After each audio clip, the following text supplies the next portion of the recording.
जय हिंद मित्रांनो, स्वागत आहे तुमचं आपल्या यूट्यूब चॅनलवर। पहा, जिल्हा परिषद आरोग्य विभाग जो काही 30 नोव्हेंबरचा पेपर झालेला आहे त्याचे जीकेचे प्रश्न आपण या व्हिडिओच्या माध्यमातून पाहणार आहोत, जेणेकरून तुम्हाला पुढे देखील अशाच प्रकारचे प्रश्न विचारले जाऊ शकतात। त्यामुळे संपूर्ण प्रश्न जाणून घ्या। पहा, प्लासी हे ठिकाण खालीलपैकी कोणत्या राज्यात आहे? तर पर्याय क्रमांक 3 या ठिकाणी योग्य राहील पश्चिम बंगाल। पुढील प्रश्न विचारण्यात आलेला होता। पहा, महात्मा ज्योतिबा फुले यांचा जन्म कोणत्या वर्षी झाला? तर लक्षात घ्या, पर्याय क्रमांक 4 योग्य राहील 1824 मध्ये। त्यानंतर पुढील प्रश्न विचारण्यात आलेला होता। पहा, भारतातील पहिले कार्बन न्यूट्रल गाव कोणते आहे? तर लक्षात घ्या, पल्ली नावाचं जे काय गाव आहे ते भारतातील पहिले कार्बन न्यूट्रल गाव म्हणून ओळखलं जातं। पर्याय क्रमांक 3 या ठिकाणी योग्य राहील। त्यानंतर पुढील प्रश्न विचारण्यात आलेला होता। पहा, दिव्यांग विभाग स्थापन करणारे भारतातील पहिले राज्य कोणते आहे? तर आपले महाराष्ट्र। पर्याय क्रमांक 1 या ठिकाणी योग्य राहील। पुढील प्रश्न पहा, विचारण्यात आलेला होता, निलगिरी पर्वत भारताच्या कोणत्या दिशेला आहे? त्याच्यामध्ये पर्याय क्रमांक 3 या ठिकाणी योग्य राहील दक्षिण। त्यानंतर पुढील प्रश्न पहा, भारतीय राज्यघटनेमध्ये एकूण कलमे किती आहे? भारतीय राज्यघटनेमध्ये एकूण कलमे जे आहेत ते 448 एवढे कलमे आहेत। त्यानंतर पुढील प्रश्न विचारण्यात आलेला होता। पहा, कार्य करण्याच्या दरास खालीलपैकी काय म्हणतात? बल, ऊर्जा, विस्थापन की संवेग? तर या ठिकाणी पर्याय क्रमांक 2 या ठिकाणी योग्य राहील ऊर्जा। त्यानंतर पुढील प्रश्न पहा, मेघ या शब्दाचा समानार्थी शब्द कोणता आहे? तर लक्षात घ्या, ढग। पर्याय क्रमांक 1 योग्य राहील। पुढील प्रश्न, म्हणींना खालीलपैकी काय म्हणतात? तर पर्याय क्रमांक 2 योग्य राहील पारंपरिक शब्द असं संबोधलं जातं। त्यानंतर पुढील प्रश्न विचारण्यात आलेला होता। पहा, अति तेथे माती म्हणीचा योग्य अर्थ ओळखा।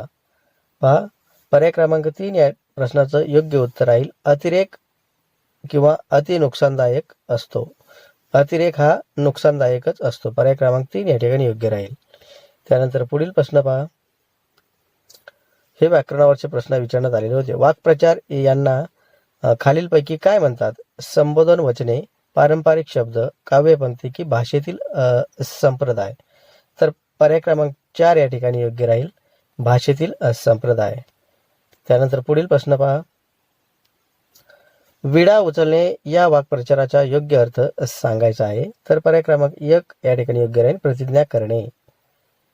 त्यानंतर पुढील प्रश्न पहा, खत फोडणे वाक्प्रचाराचा योग्य अर्थ सांगा। तर काढून टाकणे, भरपूर मार खाणे। तर पर्याय क्रमांक 3 या ठिकाणी योग्य राहील दूषण देणे।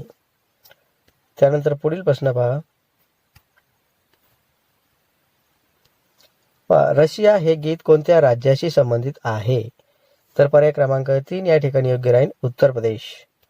पुढील प्रश्न पहा, महत्त्वाचा प्रश्न आहे, IRCTCने रेल्वे तिकीट बुकिंग करण्यासाठी कोणते नवीन ॲप लॉन्च केलेले आहे किंवा सुरू करण्यात आलेले आहे?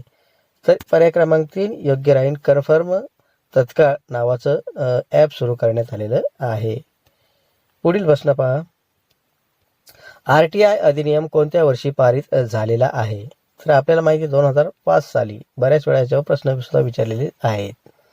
पर्याय क्रमांक 4 योग्य राहील। पुढील प्रश्न, सिंधू या नदीची भारतामध्ये एकूण लांबी किती किलोमीटर आहे? तर पर्याय क्रमांक 3 योग्य राहील 800 किलोमीटर। पुढील प्रश्न, रोका हा शेतीचा प्रकार कोणत्या देशामध्ये बघायला मिळतो किंवा पाहायला मिळतो? पर्याय क्रमांक 1 या ठिकाणी योग्य राहील ब्राझील या देशामध्ये। पुढील प्रश्न विचारण्यात आलेला होता, भ्रतार या शब्दाचा समानार्थी शब्द कोणता आहे? तर लक्षात घ्या, पती। पर्याय क्रमांक 1 या ठिकाणी योग्य राहील। त्यानंतर पुढील प्रश्न विचारण्यात आलेला होता, शेवटचा प्रश्न आहे पहा जीकेचा, कावळा शब्दाचा समानार्थी शब्द कोणता आहे? हा व्याकरणाची प्रश्न आहे। तर वायस। पर्याय क्रमांक 2 योग्य राहील। अशा पद्धतीने आपण 30 नोव्हेंबरला जे काही आरोग्य भरतीचे जीकेचे प्रश्न मला उपलब्ध झाले ते आपण पाहिलेले आहेत। अशाच प्रकारचे नवनवीन अपडेट्स प्रश्न पाहण्यासाठी कृपया चॅनल सबस्क्राईब, लाईक, शेअर देखील करा। धन्यवाद।